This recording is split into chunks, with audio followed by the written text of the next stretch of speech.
ना लहसुन प्याज कहाँ रखती हूँ, प्याज आलू यहाँ रखती हूँ, नीचे 2 सिलेंडर, उसके बाद एक घर मेरा कबूतर खाना है, और यहाँ लहसुन। लहसुन तो मैं बहुत कम यूज करती हूँ। अभी मैं भुजिया बना रही हूँ ना, तो लहसुन वाली भुजिया बना रही हूँ। और यहाँ पे मैं बना रही हूँ मसाला, तो हमें माफ़ कर दीजिएगा फैमिली, इसलिए कि इस वीडियो को जाने में थोड़ा सा लेट हो गया, क्योंकि मंडे को मैंने शूट करी थी और बिजनेस डे को मैं अपलोड कर रही हूँ। अभी वीडियो का टाइम पूरा फिक्स नहीं हो पा रहा है। हेलो फैमिली, आप सभी को तीसरे सोमवार की बहुत बहुत शुभकामनाएं। भोले बाबा आप सभी का सारी मुराद पूरी करें और हमेशा स्वस्थ रखे, एकदम मस्त रखे। और आज है, हाँ, जैसे कि मैंने बोला कि सावन का तीसरा सोमवार है, तो मैं इतना दिन से ग्रीन मतलब पहन रही थी, सूट पहन रही थी, तो आज मैंने सोचा कि साड़ी वेयर कर लेती हूँ, कभी कभी करना चाहिए ना। तो मैंने साड़ी पहन लिया है। देखिए चूड़ी तो मैंने पहन ही रखी हूँ, मेहंदी अभी नहीं लगाई हूँ, सोच रही हूँ कि मेहंदी भी लगा लूँ। तो कैसे हैं आप लोग? उम्मीद करते हैं आप लोग बहुत अच्छे होंगे। सुधा की सिंपल लाइफ में एक बार फिर से आप सबका बहुत बहुत स्वागत है। बड़े को प्रणाम, छोटे को ढेर सारा प्यार, हमेशा की तरह। अभी तो मेरा यही टॉपिक चल रहा है कि डॉक्टर और सुधा का दांत, डॉक्टर सुधा का दांत, क्योंकि हर एक दिन अल्टरनेट करके मुझे जाना पड़ता है, तो जो मेरे पास टॉपिक होता है उसी टॉपिक पे हम बातें करेंगे। तो फिलहाल तो अभी वही चल रहा है, क्योंकि मुझे लगता है कि 1 महीना वो लगा देंगे आराम से।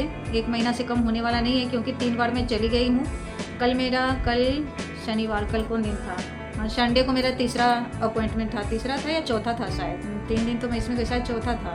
तो मुझे ऐसा लग रहा है कि इस संडे को मुझे 8 दिन हुआ है, तो तीसरा था। तो मुझे ऐसा लग रहा है कि 1 मंथ लग ही जाएगा। अभी तक फिलिंग वगैरह कर रहे हैं, मतलब करेंगी, अभी किया नहीं है। फिर उन्होंने हमें ट्यूसडे को बुलाया है, तो फिर हमें ट्यूसडे को जाना है। और जहाँ उनका घर है वहाँ वो इवनिंग में बैठती हैं, और दूसरी जगह क्लिनिक वगैरह खोल रखी हैं, तो वहाँ वो मतलब मॉर्निंग में बैठती हैं।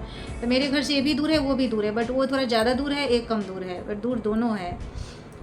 तो फिर भी उन्होंने बोला कि शाम के टाइम यहाँ पे ज़्यादा उनके पास भीड़ भाड़ रहती है, तो वहाँ पे उन्होंने बोला आने के लिए, क्योंकि अब जो आएंगी, अब मैं यानी कि जो उस ट्यूसडे को जाऊँगी, तो उस दिन थोड़ा सा काम ज़्यादा रहेगा।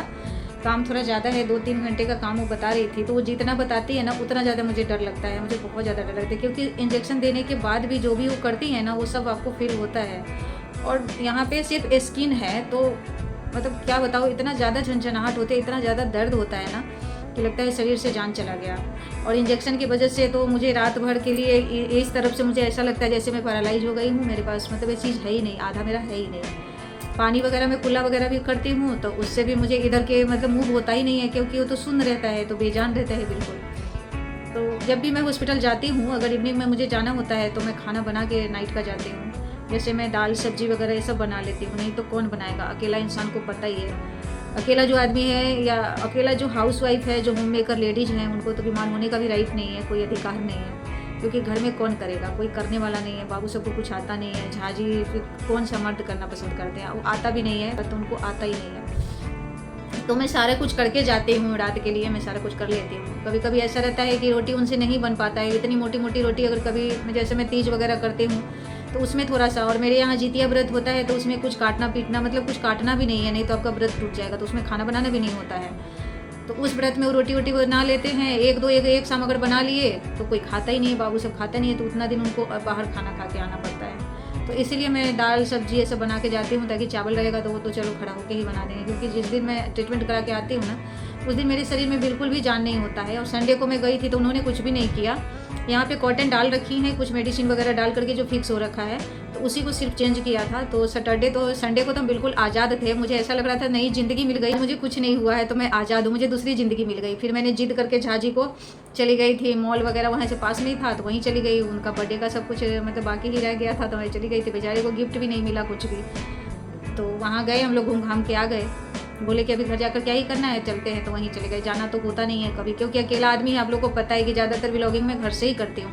इसलिए घर से करती हूँ कि सिर्फ एक झाजी हमारे कमाने वाले हैं, बाकी कोई है नहीं। दोनों सेम पढ़ाई कर रहा है, तो उन लोगों में लग रहा है, तो इसलिए हम बाहर नहीं जा पाते। आप लोग कहेंगे कि हमें क्यों बता रहे थे? इसलिए बता रहे हैं, आप लोग हमारी फैमिली है, तो हम आप लोगों से कुछ शेयर कर लेते तो हमारा दिल बहुत ज़्यादा हल्का हो जाता है। जो चीज़ हम आप लोग को नहीं बताते, ऐसा लगता है हमने कुछ छुपाया है, बोझ बना हुआ है। तो मुझे सब कुछ शेयर करना बहुत ज़्यादा अच्छा लगता है, इसलिए हम दुख भी शेयर करते हैं और सुख भी शेयर करते हैं, दोनों आप लोगों से शेयर करते हैं। तो अभी तो डॉक्टर और सुधा का दांत यही बहुत बड़ा टॉपिक बना हुआ है। तो देखिए कल क्या होता है। मुझे ऐसा लगता है ना कि रात हो ही ना, क्योंकि मैं ये समझती हूँ कि मरना मतलब आसान है, मर जाओ चलते चलते, तो वो ज़्यादा ठीक है।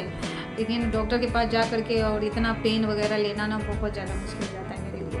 मैं सोचती हूँ कि कल सुबह हो ही ना कि मुझे जाना पड़े। तो कल मुझे गोलू आदि के साथ ही निकल, आदि तो 7:30 बजे जाता है, गोलू जाता है 9 बजे, तो गोलू के साथ ही हम लोग निकल जाएंगे। तो सर जल्दी जल्दी मुझे सारा काम करना पड़ेगा, उसी के साथ हम चले जाएंगे, क्योंकि वहाँ पे हम अगर 9 बजे जाएंगे तो लगभग 10:30-11 बजे के लगभग हम वहाँ पहुँचेंगे। फिर उनका सारा कुछ करते करते वो बोल रही थी कि टाइम लगेगा, कम से कम 2-2.5 घंटा लगेगा। रेस्ट करेंगी फिर करेंगे, फिर रेस्ट करेंगे फिर करेंगे, कंटिन्यू नहीं करेंगे, बर्दाश्त नहीं कर पाएंगी। और इतना देर आप मुंह खोल करके भी नहीं रह सकते हैं, तो उसमें भी पेन होने लगता है, तो इसलिए रेस्ट करना पड़ेगा। तो आपको जल्दी आना पड़ेगा, तो मुझे कम से कम 3 बज ही जाएगा। तो चाबी तो मैं आदि को दे दूँगी, वह गोलू आता है शाम को 4-4:30 बजे। तो अभी तो मेरा यही टॉपिक चल रहा है फिलहाल, जो कि मुझे अंदर ही अंदर पता नहीं बहुत डर लगता है। मेरा दांत ना बिल्कुल खोखला हो चुका है, मतलब क्या बताऊँ, 70% मतलब एक तरफ का ख़त्म ही है, तो उसी को सपोर्ट करना है। तो अभी मुझे बोलने में कोई दिक्कत नहीं होती है। जैसे फर्स्ट डे की थी तब तो बहुत ज़्यादा दर्द हो रहा था, दूसरे सेकेंड डे की तो ठीक रहा। मेडिसिन वगैरह दे रखी है तो खा लेती हूँ, नमक डाल के माउथ वॉश कर लेती हूँ 2-3 बार, माउथ क्लीनर भी दे रखी है, माउथ वॉश करने के लिए लिक्विड भी दे रखी है, और नमक पानी का ज़्यादा मुझे लगता है कि फ़ायदा करता है। तो फिलहाल अभी मैं 2 दिन से मेडिसिन वगैरह भी नहीं ले रही हूँ। मुझे जो चीज़ नहीं होता है ना, उसके लिए मुझे कोई वो नहीं होता कि मुझे ये हो रहा है वो हो रहा है। और ना मैं ज़्यादा सोना पसंद करती हूँ, मेरी तबीयत ख़राब है तो हाय सोते रहो, ये ऐसा भी मुझे अच्छा नहीं लगता है। हाँ, जितना देर मेरे अंदर से हिम्मत नहीं होती है उतना ही देर मैं लेटी रहती हूँ, नहीं तो मैं उठ जाती हूँ। बेशक मैं काम करूँ ना करूँ, लेकिन मैं बैठी रहती हूँ। और ज़्यादा सोते रहो दिन भर, तो ये चीज़ हाजी को भी पसंद नहीं है, तो वो भी चिढ़ते रहते हैं कि ज़्यादा नहीं अगर तबीयत आपका ठीक है तो उठ के बैठ जाओ, ठीक है। तो जैसे होगा हम आप लोगों के साथ शेयर करेंगे। ये देखिए मेरा झुमका गिरा रे।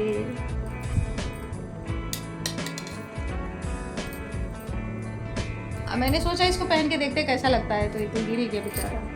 अब जा रही उसको उतारनी है, सब लटकन चटकन वैसे भी मुझे ना बड़ा बवाल लगता है, तो मैं ज़्यादा पहनती नहीं हूँ। आप लोग देखते होंगे कम ही पहनती हूँ, मैं ज़्यादा पहनना नहीं चाहती हूँ। तो इस वीडियो को यहीं पे एंड करते हैं। वीडियो अगर आप लोग को थोड़ा सा भी अच्छा लगता है तो लाइक कीजिएगा, पहली बार चैनल पर आए हैं तो सब्सक्राइब भी कर लीजिएगा, घंटी के निशान को दबा दीजिएगा। उससे क्या होगा, मैं कोई भी वीडियो डालूंगी तो उसका नोटिफिकेशन आप लोगों तक जाएगा। और सपोर्ट कीजिए, प्यार दीजिए और खुद भी खुश रहिए। तो आज के लिए इतना ही, मिलते हैं एक और नए वीडियो के साथ। तब तक के लिए आप सबको बहुत बहुत प्रणाम। मिलते हैं एक और नए वीडियो के साथ, तब तक के लिए आप सबको बहुत बहुत प्रणाम। जो मेरी लाइफ में होता है मैं आप लोगों तक शेयर करती हूँ। तो बाय बाय। फिर से एक बार आप सभी को सावन का बहुत बहुत शुभकामनाएं।